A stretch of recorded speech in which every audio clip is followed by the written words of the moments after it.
Pwedeng-pwede nang mag-request ng digital TIN ID online at ang maganda pa dyan, libre itong makukuha mula sa BIR mismo. By the way, kung first time mo sa channel na to and gusto mo pa ng mga online tutorial videos katulad nito, please click the subscribe button. Itong digital TIN ID ay tinatanggap bilang valid government-issued ID. Dapat tanggapin to sa mga government agencies, maging sa mga ibang institutions, katulad sa mga bangko, sa mga kumpanya, at marami pang iba. Ito yung circular number mula mismo sa BIR kung saan nag-issue sila na pwede na makakuha ng digital TIN ID. Ang pinakadahilan nito is para nga naman maiwasan yung fake na pag-issue or pag-request online ng mga TIN ID. That's why, nag-release na rin ang BIR ng digital TIN ID na pwedeng makuha online lang din. Ang isa sa mga purpose din nito is imbis nga naman pumila pa sa BIR at mag-request ng TIN ID, also ipagpila rin kasi minsan may cut-off pa, may iwasan na yon through this digital TIN ID online application. So pag-usapan muna natin yung mga detalye tungkol dito at ano yung mga requirements na hihingin nila mula sa iyo mismo. Ang digital TIN ID ay wala ng pirma. Instead, meron itong QR code kung saan yung mga establishment katulad ng sa bangko o sa gobyerno ay pwede itong i-scan para nga naman malaman kung legit or tunay itong digital ID na pinapakita mo. Kailangan ba meron ka na nung dating physical TIN card, yung dilaw or yung berde? Hindi required nun. Pwede kang mag-request ng digital TIN ID kahit wala ka pang nare-request or kahit nakapag-request ka na ng TIN card before. Ang kailangan, ito yung requirement, is dapat mag-register sa orus.bir.gov.ph.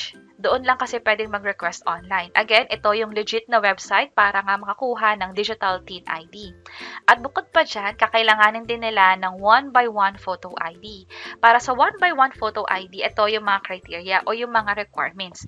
Dapat kinuha siya within 6 months, puti yung background, wala ring border, at nakikita yung buong mukha maging yung parehong tenga. Dapat nakangiti pero hindi nakikita yung ngipin at malinaw yung mata.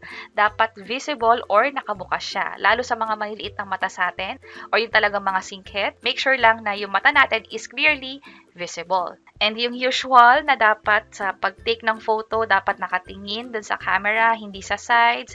Kung sakaling may head coverings or hats due to religious beliefs, lalo sa mga kababayan nating Muslim, inaalaw yon ng BIR.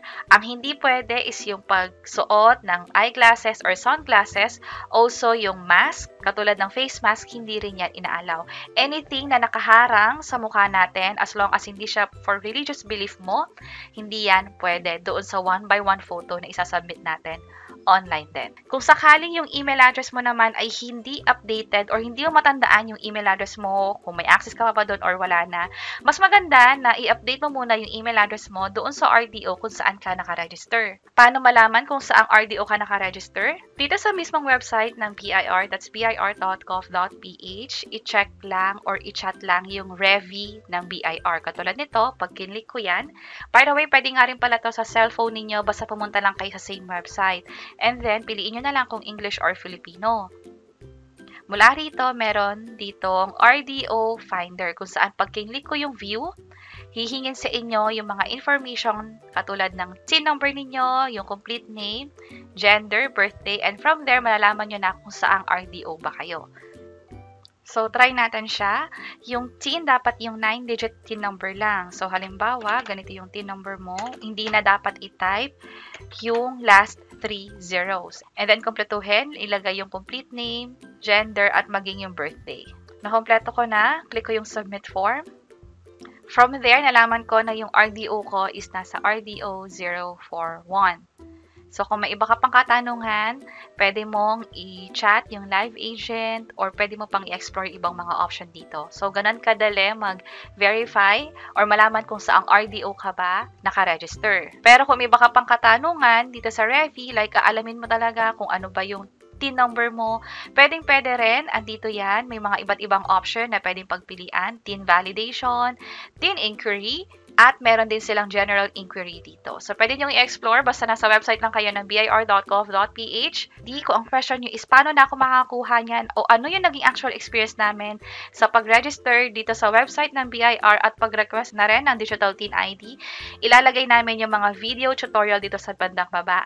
And for any updates tungkol dito, ilalagay din namin yan dito sa bandang baba. So, pwede nyo balikan tong video na to kung sakaling magkaroon ng mga news or updates tungkol nga dito. Sana makatulong and see you sa mga next videos. Bye-bye!